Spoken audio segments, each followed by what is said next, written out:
الحمد لله نحمده ونصلي على رسوله الكريم اما بعد. محترم حضرات، آج کل آپ دیکھتے ہیں کہ اس موسم کے اندر لوگ بہت زیادہ نکاح اور شادیوں کا اہتمام کرتے ہیں، انتظام کرتے ہیں. کسی مناسبت سے چند باتیں آپ کے گوش گزار کرنی ہے. اللہ سبحانہ و تعالیٰ سے دعا ہے کہ اللہ تعالیٰ مجھے ہم بات بیان فرمانے، بیان کرنے اور ہم سب کو اس پر عمل کرنے کی توفیق عطا فرمائے. اللہ سبحانہ و تعالیٰ نے کائنات کے اندر انسان کے لیے بہت سی نشانیاں بنائی ہیں. یہ آسمانوں کی پیدائش بہت بڑی نشانی ہے، زمینوں کی پیدائش اللہ کی بہت بڑی نشانی ہے، اور پھر مختلف قسم کے پھل پھول ہیں، جاندار ہیں، بے شمار چیزیں ہیں. کائنات کا نظم و ضبط ہے، اللہ کی بڑی بڑی نشانی ہے. اسی طرح اللہ سبحانہ و تعالیٰ نے ایک خصوصی نشانی کا قرآن میں تذکرہ کیا ہے. وَمِنْ آيَاتِهِ أَنْ خَلَقَ لَكُم مِّنْ أَنفُسِكُمْ أَزْوَاجًا لِتَسْكُنُوا إِلَيْهَا وَجَعَلَ بَيْنَكُم مَّوَدَّةً وَرَحْمَةً. یہ جو آپ کو انسانوں کے جوڑے نظر آتے ہیں نا، میاں بیوی، یہ جس طرح آسمان اللہ کی نشانیاں ہیں، زمین کی پیدائش اللہ کی نشانی ہے، یہ سورج چاند ستارے اللہ کی نشانی ہے، یہ میاں بیوی بھی اللہ کی نشانی ہے. اور پھر اس میاں بیوی کے تعلق سے انسان سکون حاصل کرتا ہے، محبت و شفقت، مودت حاصل کرتا ہے، نسب کی حفاظت کرتا ہے، نسل چلتی ہے، اس کی شرمگاہ محفوظ ہوتی ہے، اس کی آنکھوں میں حیا پیدا ہوتی ہے، اس کی فطرت کی تحقیق اور تکمیل ہوتی ہے. وَهُوَ الَّذِي خَلَقَ مِنَ الْمَاءِ بَشَرًا فَجَعَلَهُ نَسَبًا وَصِهْرًا. دیکھیں اللہ کی نشانی کہ انسان اکیلا ہوتا ہے، وہ شادی کرتا ہے، نکاح کرتا ہے، اس کے نسب کے رشتے پیدا ہو جاتے ہیں، نسب کے رشتے وجود میں آ جاتے ہیں، اور سسرالی رشتے وجود میں آ جاتے ہیں. اللہ نے ذکر کیا قرآن کہ دیکھو اللہ نے انسان کو پانی کے قطرے سے پیدا کیا ہے، اور انسان جب نکاح کرتا ہے، شادی کرتا ہے، تو اتنے رشتے اس کے ساتھ جڑ جاتے ہیں. تو اللہ سبحانہ و تعالیٰ نے ارشاد فرمایا وَأَنكِحُوا الْأَيَامَ مِنكُمْ وَالصَّالِحِينَ مِنْ عِبَادِكُمْ وَإِمَائِكُمْ إِن يَكُونُوا فُقَرَاءَ يُغْنِهِمُ اللَّهُ مِنْ فَضْلِهِ. یہ جو آپ کے گھروں میں بے نکاح مرد اور بے نکاحی عورتیں ہیں نا، یہ بچے بچیاں جن کی شادیاں نہیں ہوئی، ایم لفظ بولا گیا، یہ ایامہ، یہ ایم کی جمع. اس سے مراد وہ مرد اور وہ عورت ہے جس کا نکاح نہ ہو، چاہے وہ کوارا ہو یا کواری ہو، چاہے وہ بیوہ ہو، چاہے وہ مطلقہ ہو. تو ان کا نکاح کرو، ان کی شادیاں کرو. اگر آپ یہ سمجھتے ہو کہ تنگ دست ہیں، غریب ہیں، ہاتھ تنگ ہے، تو کوئی بات نہیں، پریشان نہیں ہو، آپ ان کی شادی کریں، اللہ تعالیٰ ان کو برکت دے گا، ان کو غنی کرے گا. ہمارے یہاں نا ہیلے بہانے ختم نہیں ہوتے لوگوں کو. کوئی بچہ جو ہے وہ اپنے پاؤں پہ کھڑا نہیں ہوا، بڑا ہوگا اپنے پاؤں پہ کھڑا ہوگا، کوئی 40 سال اس کی عمر ہوگی تو شادی کرے گا، کوئی 35 سال اس کی عمر ہوگی، 30 سال عمر ہوگی تو شادی کرے گا. اپنے پاؤں پہ کھڑا نہیں، وہ کماتے ہی نہیں کچھ. ابھی تو جناب پڑھ رہا ہے، کہیں تعلیم کا بہانہ، کوئی یہ بہانہ لگاتا جناب میں تو نکاح کر کے قیدی نہیں بننا چاہتا، میں تو آزادانہ زندگی جینا چاہتا ہوں. کئی بہانے اور ہیلے ہمارے معاشرے کے اندر موجود ہیں. اب دیکھیں رسول اللہ صلی اللہ علیہ وسلم کے پاس ایک خاتون آئی، اس نے آ کے کہا جی میں اپنا آپ کو ہبہ کرتی ہوں، یعنی مجھ سے نکاح کر لیں. آپ نے خاموشی اختیار فرمائی، 2-3 دفعہ اس نے بات کیا، آپ نے کوئی جواب نہیں دیا. ایک صحابی پاس بیٹھے تھے، کہنے لگے اللہ کے رسول صلی اللہ علیہ وسلم اگر آپ نے اس سے نکاح نہیں کرنا تو میرا نکاح اس سے کروا دیں. اچھا آپ کے پاس اس کو حق مہر دینے کے لیے کیا ہے؟ جاؤ ہم گھر در تلاش کر کے لاؤ کچھ چیز. وہ صحابی کر گیا، اللہ کی قسم اس کو کوئی شے نہیں ملی، واپس آ گیا. ایک سونے کی مٹھی، ایک لوہے کی مٹھی لے آؤ. کہا جی اللہ کا رسول لوہے کی مٹھی بھی کوئی. یہ جو میں نے چادر لی ہے نا، یہ چادر میرے پاس ہے، آدھی اس کو دے دیتا ہوں. فرمایا یہ تو ٹھیک ہے نا، تم آدھی اس کو دو گے، خود تمہارا جسم جو ہے وہ ننگا ہو جائے گا. تمہیں قرآن آتا ہے؟ کہا جی آتا ہے. کون کون سی صورتیں آتی ہیں؟ ایک فلانی فلانی فلانی صورت مجھے یاد ہے. اچھا تم اس خاتون کو یہ صورتیں یاد کروا دو گے؟ کروا دو. جاؤ میں نے تمہارا نکاح اس کے ساتھ کر دیا، یہ صورتیں تمہارا حق میں ہے. شادی کرنا کون سا مشکل کام نہیں. تو ہم نے اپنے آپ کو مختلف بندروں میں ایسا بند لیا ہے، رسوم و رواج میں ایسا جکڑ لیا ہے کہ پریشانی ہی پریشانی. ہم شریعت نے ہم کو اتنی رخصتیں دی ہیں، ہم اس کو قبول ہی نہیں کرتے. بھائی سادہ طریقہ ہے، بچی دیکھی ہے، بچہ دیکھا ہے، رشتہ پسند آ گیا ہے، آپ ان کا نکاح کرتے ہیں. 2-4 لوگ جائیں اس کو رخصت کر کے لے آئیں. اگلے دن لڑکا جو ہے وہ ولیمہ کرے. وہ لمبے چوڑے جہیز، بے شرمی کی بات، شاید آپ کو یہ بات بری لگے، بڑی بے شرمی کی بات ہے. لڑکے والے نا جہیز کی لمبی لسٹیں دیتے ہیں لڑکی والوں.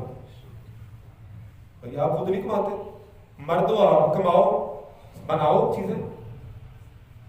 تو بہرحال اللہ تعالیٰ نے حکم دیا کہ نکاح کرنا. اور پھر ذات برادری کی کہتے ہیں جناب کئی طرح کے مسائل ہمارے. رسول اکرم صلی اللہ علیہ وسلم کے زمانے میں آپ نے اپنے منہ بولے بیٹے حضرت زید رضی اللہ تعالیٰ عنہ کی شادی اپنی پھپھو کی بیٹی سیدہ زینب بنت جہش کے ساتھ کی تھی رضی اللہ تعالیٰ. وہ آزاد کردہ غلام اور وہ اتنے اونچے قریشی خاندان کی کہا جی یہ تو کوئی رشتہ جڑتا نہیں، سمجھ میں نہیں آتا. لیکن چونکہ اللہ کا اور اللہ کے رسول کا حکم تھا نا، وما کان للمؤمن ولا مؤمنہ اذا قضى الله ورسوله امرا ان يكون لهم الخيرة من امره. جب اللہ اور اس کے رسول کوئی فیصلہ کر دے، کوئی حکم جاری کر دے، کسی مومن شخص کو اور کسی مومن عورت کو یہ حق حاصل نہیں ہے کہ وہ اپنی مرضی کرے. چپ ہو گئے. وہ علیحدہ بات ہے، نکاح ہو گیا، نباہ نہیں ہو سکا، نباہ نہیں ہو سکا، طلاق ہو گئی. تو اللہ سبحانہ و تعالیٰ نے آسمانوں پہ رسول اللہ صلی اللہ علیہ وسلم کا نکاح خود حضرت زینب کے ساتھ کر دیا. تو کوئی برادری کی قید نہیں ہے. اگر اپنی برادری کو رشتہ نہیں ملتا تو اس کا مطلب یہ نہیں کہ بچی کو بوڑھا کر دیں یا بچے کو بوڑھا کر دیں. غیر برادری کے اندر بندہ کر سکتا ہے. اور انسانوں کے اندر نا یہ چیز اس قدر پھیل گئی ہے کہ اس کو حدیث میں جاہلیت قرار دیا گیا ہے. فرمایا 2 چیزیں ایسی ہیں جو انسانوں کے اندر موجود ہے وہ کفر. یہ وہ کفر ہے جو اسلام سے خارج کر دیتا ہے. یہ کفر دونہ کفر ہے، یعنی چھوٹا کفر ہے. انسانوں کے اندر 2 خصلتیں موجود ہیں، ہے وہ کفر. پہلی چیز الطعن فی النسب، حسب نسب میں طعن کرنا، مذاق کرنا، برادریوں کو نسبوں کو مذاق کرنا، ناپسند کرنا، کم تر سمجھنا، نیچ سمجھنا. اور دوسرا النیاحۃ علی المیت، یہ میت پہ نوحہ کرنا. یہ 2 چیزیں انسانوں کو تو اس لیے بوجھ نہیں بنانا چاہیے. آسان جو شریعت نے رخصتیں دی ہیں اس کو قبول کرنا. اور پھر لوگ سمجھتے ہیں کہ ہم جا کے میرج ہال میں شادی کریں. یہ جو نکاح ہے، شادی ہے، یہ تو دنیا کی رسم ہے. نہیں، یہ دنیا کی رسم نہیں ہے. نکاح دین ہے، عبادت ہے، اور رسول اللہ صلی اللہ علیہ وسلم کی سنت بھی ہے. حدیث میں آتا ہے اذا تزوج العبد فقد استقبل نصف الدین. جب کوئی بندہ نکاح کر لیتا نا تو اس کا نصف یعنی آدھا دین مکمل ہو جاتا ہے، پورا ہو جاتا ہے. فلیتق اللہ فی النصف الباقی، وہ باقی آدھے دین کے بارے میں اللہ سے ڈرے. لوگ سمجھتے ہیں دنیا کی رسم، یہ تو دین ہے. وہ 3 صحابہ ہے نا، بڑا مشہور واقعہ آپ نے سنا ہو. رسول اللہ صلی اللہ علیہ وسلم کے گھر تشریف لائے، آپ کی عبادت کے بارے میں پوچھا. آپ گھر نہیں تھے، گھر والوں نے بتایا جی آپ صلی اللہ علیہ وسلم کی عبادت کا یہ طریقہ کار ہے. وہ صحابی کہنے لگے، بڑے معروف صحابہ تھے، ان کے نام بھی حدیث میں لکھے ہیں لیکن نام ذکر نہیں کیے گئے، تفصیل تشریح میں ذکر کیے گئے، حدیث میں ذکر نہیں کیے گئے. اچھا، جب رسول کریم صلی اللہ علیہ وسلم تشریف لائے، آپ کی تشریف آوری سے پہلے انہوں نے اسی دروازے پہ کھڑے ہو کے نا قسم اٹھا لی تھی. انہوں نے ایک نے کہا میں ساری زندگی روزہ رکھوں گا، افطار نہیں کروں گا، چھٹی نہیں کروں گا، ناغہ نہیں کروں گا. ایک نے کہا میں نکاح نہیں کروں گا، ساری زندگی شادی نہیں کروں گا. ایک نے کہا میں ساری رات ہر روز تہجد پڑھوں گا، چھوڑوں گا. کیوں؟ کیونکہ اللہ کے رسول صلی اللہ علیہ وسلم کے تو اگلے پچھلے ساری غلطیاں کوتاہیاں معاف ہیں. ہم تو گناہ گار لوگ ہیں، ہمیں تو زیادہ کرنا چاہیے. جب آپ تشریف لائے، آپ نے سنا، پتہ چلا، فرمایا ان تینوں کو سمجھایا کہ میں روزہ رکھتا بھی ہوں، چھوڑتا بھی ہوں، تہجد پڑھتا بھی ہوں، سوتا بھی ہوں، اور میں ایک سے زائد نکاح میں نے کیے ہوں. فمن رغب عن سنتی فلیس منی. یہ اس وقت آپ الفاظ بولے جس نے میری سنت سے اعراض کیا وہ مجھ سے نہیں ہے، اس کا تعلق مجھ سے نہیں ہے، میرے طریقے میں نہیں ہے، میرے رستے میں نہیں ہے. تو ہم باتیں کرتے تھے، ہم کہیں قیدی نہ بن جائیں. اور مسجد میں آ کے نکاح کرنا چاہیے. وہ میرج ہال میں جناب کیوں وہاں پہ بھائی موسیقی کیسے چلے گی مسجد کے اندر, ڈانس کیسے ہوگا, یہ رسمیں ہی نہ اور باقی رسمیں جو ہیں یہ کیسے ہوں گی پوری اگر ہم مسجد میں آ جائیں یا ادھر ادھر کے کام کر لیں. تو نکاح جناب عبادت ہے, اور یہ ایسی عبادت ہے آپ یقین کریں, یہ نماز ہم پڑھتے ہیں نا, تکبیر تحریمہ سے شروع ہوتی ہے, سلام پہ ختم ہو جاتی ہے. روزہ رکھتے ہیں صبح 7 سے شروع ہوتا ہے, افطاری پہ ختم ہو جاتا ہے. زکوٰۃ سال بعد فرض ہوتی ہے, ادا کرو فریضہ ساقط ہو جاتا ہے. لیکن نکاح ایسی عبادت ہے قبول ہے سے شروع ہوتی ہے, اور بندہ جب دنیا سے جاتا ہے نا تب ختم ہوتی ہے. اپنے بچوں کو پالتا ہے, بیوی کا پیٹ بھرتا ہے, اس کے خرچے کی عبادت ہی عبادت ہے, ثواب ہی ثواب ہے. تو لوگ سمجھتے تھے دنیا کا کام ہے. صحابہ نے کہا اللہ کے رسول صلی اللہ علیہ وسلم ہم اپنے آپ کو خسی نہ کر دیں, نہ مرد نہ بنا لیں. کہا نہیں, نکاح کرنا ہے, ہم ترک دنیا نہ کر لیں. کہا نہیں یہ کام نہیں کرنا. سارے پیغمبر دیکھو قرآن میں اللہ نے فرمایا سارے پیغمبروں اکثر پیغمبروں کی حضرت عیسیٰ علیہ السلام کے علاوہ سب کی شادیاں ہوئی تھیں, ان کے بچے بھی تھے. وفی بضعۃ احدکم صدقہ, یہ دنیا نہیں ہے یہ دین ہے. کہ تم میں سے کوئی شخص اپنی بیوی کے پاس جاتا ہے اس کو اپنے ازدواجی تعلق قائم کرنے پہ ثواب ملتا ہے, صدقے کا ثواب ہے. صحابہ حیران کہ یہ کیا بات ہے, ہم اپنی خواہش پوری کرتے ہیں. کہا اگر یہی خواہش ہے کسی ناجائز جگہ پہ جا کے پوری کرو گے, حرام طریقے سے پوری کرو گے, گناہ نہیں ہوگا, یہ گناہ ہوگا. تو جائز طریقے سے پورا کرو ثواب ہوگا. تو یہ عبادت ہے. اور آخری بات یہ ہے کہ رشتے کے انتخاب میں بھی ہمیں بڑے مسائل پیش آتے ہیں. ہماری نا ڈیمانڈیں بہت زیادہ ہیں جس کی وجہ سے رشتے نہیں ہوتے. ایک چیز آپ سب نے سکھائی ہے بالخصوص عورت کے حوالے سے, فرمایا ساری کی ساری دنیا نا فائدے فائدے, الدنیا کلھا متاع, ساری دنیا فائدے کی جگہ ہے, فائدے کا سامان ہے. وخیر متاع الدنیا المرأۃ الصالحہ, جس کو نیک صالح بیوی مل گئی اللہ کی قسم دنیا کا سب سے بڑا اس کو فائدہ مل گیا. تو آپ نے فرمایا عورت سے شادی 4 وجوہات کی بنیاد پہ کی جاتی ہے, یا اس کا مال دیکھ کے, یا اس کی خوبصورتی دیکھ کے, یا اس کا اونچا حسب نسب دیکھ کے, یا اس کا دین دیکھ کے. فاظفر بذات الدین تربت یداک, صحابی میرے دیندار بیوی خاتون کے ساتھ نکاح کر کے کامیابی حاصل کر. کامیابی تو اس کے ساتھ ملتی ہے جو دیندار ہے تو نیک ہے. اور پھر تاریخ میں ایسے عجیب و غریب واقعات ہیں. میں بس اپنی بات ختم کر رہا ہوں. حیران ہو جائیں گے تو بیوی اگر اچھی ہے نیک ہے تو انسان کو اس کا فائدہ کیا ہوتا ہے. حضرت ام سلیم کا آپ نے واقعہ سنا ہوگا, ان کی شادی ہوئی تھی مکہ مکرمہ میں, شوہر ان کا کافر تھا, یہ مسلمان ہو گئے, کشیدگی پیدا ہو گئی, شوہر ناراض ہو کے شام چلا گیا, وہیں فوت ہو گیا.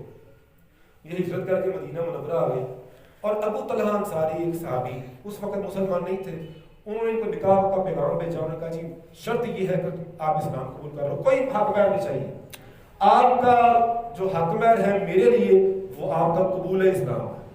انہوں نے اسلام قبول کر دیا, مدینہ آئے, نکاح. یہ وہ ام سلیم ہے جن کو رسول اللہ صلی اللہ علیہ وسلم نے جنت کی بشارت دنیا میں دی ہے, اور حضرت انس بن مالک کی والدہ ہیں, خادم رسول تھے. تو شوہر گھر سے باہر گئے کسی کام, بچہ بڑا بیمار تھا, فوت ہو گیا. تو سوچا شوہر پریشان ہوگا, بچے کو غسل دے کے کفن پہنا کے گھر کے کسی کمرے میں کسی کونے میں لگا دیا. شوہر جب تھکا ہارا گھر آیا, اس کے لیے بہترین کھانا کھایا ہوا تھا, اس کو کھلایا, اپنے آپ کو بناؤ سنگار کیا تھا, اور شوہر کے ساتھ جو ہے نا وہ رات گزاری, ازدواجی تعلق قائم کیا. صبح فجر سے پہلے شوہر کو کہا اگر ایک سوال پوچھنا, اگر اللہ تعالیٰ نے ہمیں کوئی امانت دی ہو یا کسی نے ہمارے پاس کوئی امانت رکھوائی ہو اور وہ ہم سے امانت واپس مانگے تو کیا ہمیں امانت واپس کرنی چاہیے کہ نہیں؟ کہا جی کرنی چاہیے. تو وہ بیٹا جو اللہ نے ہمیں بطور امانت دیا تھا نا وہ اللہ نے واپس بھیج دیا. شوہر حیران کہ کیسی صابرہ خاتون ہے اور کیسی عجیب یہ ماں ہے کہ اس کے اندر اتنا صبر ہے, اور اس نے دیکھو کیا کیا میرے سامنے. فجر کی نماز پڑھنے گئے, رسول کرم صلی اللہ علیہ وسلم سے ملے, کہا جی یہ معاملہ ہوا ہے. تو آپ صلی اللہ علیہ وسلم نے دعا دی کہ اللہ تعالیٰ آپ کے رات کے معاملے میں برکت پیدا فرمائے. صحابہ کہتے ہیں ان کے گھر میں ایک بیٹا پیدا ہوا عبداللہ, اس کے گھر 9 بیٹے پیدا ہوئے اور 9 کے 9 حافظ قرآن اور عالم دین تھے. بھائی نیک بیوی کا یہ فائدہ ہوتا ہے. اور بھی بات کہتا ہے لیکن میں اپنی بات کو مکمل کرتا ہوں, ختم کرتا ہوں. اللہ تعالیٰ ہمیں نیک صالح بیویاں عطا فرمائے, جن کی بیویاں نہیں ہیں اور جن کے شوہر نہیں ہیں, اللہ کو نیک صالح شوہر عطا فرمائے. تو دعا مانگنی چاہیے, ربنا ہب لنا من ازواجنا و ذریاتنا قرۃ اعین وجعلنا للمتقین اماما، اور اللہ کا حق ہے 3 بندوں کی مدد کرنا. ان میں سے ایک بندہ وہ ہے جو پاک دامنی کے لیے نکاح کرنا چاہتا ہے، اللہ اس کی مدد ضرور کرتا ہے. لہٰذا کوشش کرنی چاہیے کہ اپنے بچوں کا فوری طور پہ جب بالغ ہو جائے جلدی نکاح کرے.